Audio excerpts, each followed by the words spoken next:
Hey, Be Well Tribe, let's talk meditation. When we used to think about meditation, usually what would come to mind is a monk thousands of miles away, spending hours on a tree stump with their eyes closed. Over the last couple of years, mindfulness and meditation has saturated the wellness market, making meditation super accessible. There are millions of people trying to teach others how to meditate and reach enlightenment. That is not what we're doing here today. Today, we're going to focus on the why. Why meditate? The what's in it for me answers. Turns out it's not all feelings and zen. The scientific community is beginning to agree. Meditation changes your brain, both figuratively and literally. I'm here to give you the quick version of exactly how this can be. First, let's talk brainwaves. Brainwaves are patterns of electrical activity occurring in the brain, basically the root of all aspects of brain functioning, thoughts, emotions, and behaviors. In our conscious world, we are generally in a beta state, alert, engaged, and firing very rapidly as we interpret and interact with the world around us. When we meditate, the power shifts from a beta state to an alpha or theta state, depending on how deep you're going. In this state, our inhibitions are lower, and we can free flow ideas around without censorship or guilt. When alpha waves are prominent, your sensory inputs tend to be minimized, and your mind is generally clear of unwanted thoughts. It's why so many great ideas are born when you're in the shower. Your mind is in an alpha state. The more time you spend in that alpha state, the more opportunity and space you're giving your mind for those brilliant ideas. Meditation can biologically make you more creative and help you focus. It's treatment for writer's block.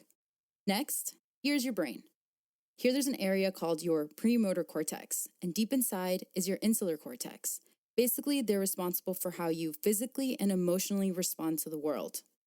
Your premotor cortex is responsible for abstract thought like critical thinking, sophisticated brain functions like understanding sarcasm, interpreting and planning body movements, interpreting emotion, and the left side has even been known to be linked to happiness. The insular cortex is responsible for basic emotions like joy, happiness, anger, and disgust. But most importantly, it's responsible for your introspective awareness, that is your sense of self and how you see yourself. It's also responsible for how you read emotional and social cues in the world. When meditating brains were mapped, they showed these areas of the brain firing up and becoming super active. Just like your physical body, the more you exercise parts of your brain, the stronger and thicker they become. That means that practicing meditation can literally raise your awareness of everything. You, those around you, how fast you react, how well you critically think. That is how you perceive and react to the world, both emotionally and physically. It makes sense now why super athletes like Kobe Bryant swore by meditation as a tool to improve his game on the court. That leads us right into the long-term effects of meditation. Remember that premotor cortex, the part of your brain responsible for interpreting emotion? Where does that emotion come from? Some of it comes from the amygdala, here, the one responsible for fear, anxiety, and stress. The amygdala sends its emotional reaction to the premotor cortex where it decides how you're going to react. That means that your premotor cortex is what stops you from acting on every single emotional impulse you have. When studying the brains of those who have spent years practicing meditation, they found a lot less activity in the amygdala. That means less stress, less worry, less anxiety.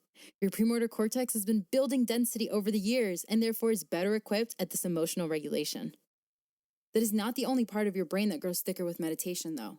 New studies have shown that those who practice meditation regularly have a higher volume and density in their hippocampus, an area of the brain located deep inside the temporal lobe, here.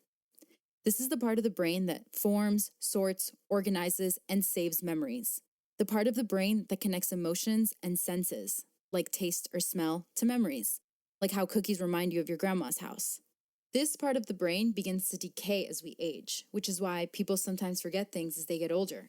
However, studies have shown that those who are consistent meditators actually have a slower rate of decay than those who don't, a literal fountain of youth. So what's the deal? Do I have to meditate 8 hours a day like a Buddhist monk in order to physically change my brain? No. These studies have also shown that just 12 to 20 minutes a day is enough to make all of these differences. So if you have 12 minutes today, try exercising your brain. Okay, let's recap. Science has shown that meditation changes your brain, which makes you more creative and helps you focus, makes you more aware of everything, including yourself, like turning on the HD, strengthens your ability to regulate emotions, and helps you live longer. Remember, a little goes a long way. Just 12 to 20 minutes a day, and you too can make your brain better, stronger, and faster. Make sure to subscribe to the Be Well Tribe to tune in next time for more quick and easy wellness tips.